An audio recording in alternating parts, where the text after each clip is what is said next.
Salut à toi et bienvenue sur HTA Acte en anglais, la chaîne pour que toi, lycéen, étudiant ou jeune diplômé, tu puisses rattraper le temps perdu en anglais. Je te retrouve aujourd'hui pour une nouvelle vidéo dans laquelle on va voir une nouvelle citation. Cette citation nous vient de La Reine des Neiges, donc Frozen en anglais. Et c'est Olaf qui dit à la fin « Love is putting someone else's needs before yours ». L'amour, c'est faire passer les besoins de l'autre avant les siens. Dans cette vidéo, je vais te présenter l'apostrophe S, qui ici nous indique la possession. Mais d'abord, rapidement, d'autres éléments.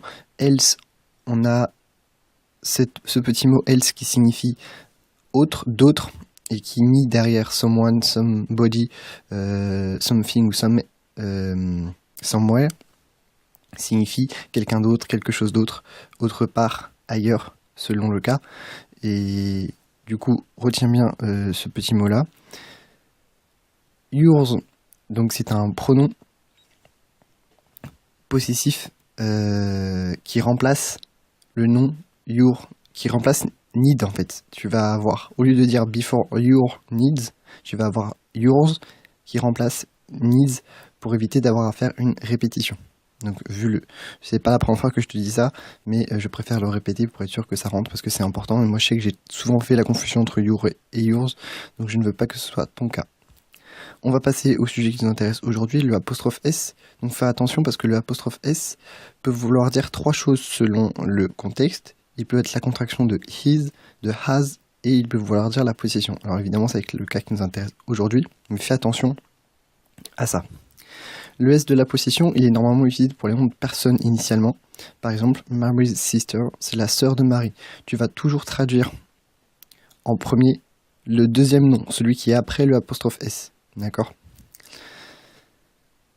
Mais il est de plus en plus utilisé dans l'anglais moderne, on le retrouve un peu partout, mais pas partout non plus, il faut faire attention.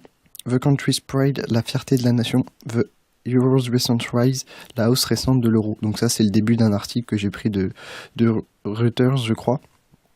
Et le truc qui commence comme ça, donc voilà. Et quand apostrophe S n'est pas possible pour marquer la position, tu vas utiliser off. The end of the match, la fin du match.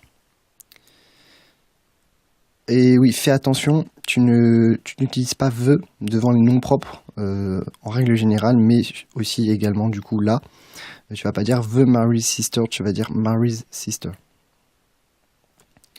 Un petit hack supplémentaire, tu vas utiliser le apostrophe S pour dire que tu vas chez ou que tu es chez un commerçant par exemple. Si tu dis I am at the butcher's, je suis chez le boucher, ça veut dire I am at the butcher shop. Ici, on a shop qui est sous-entendu.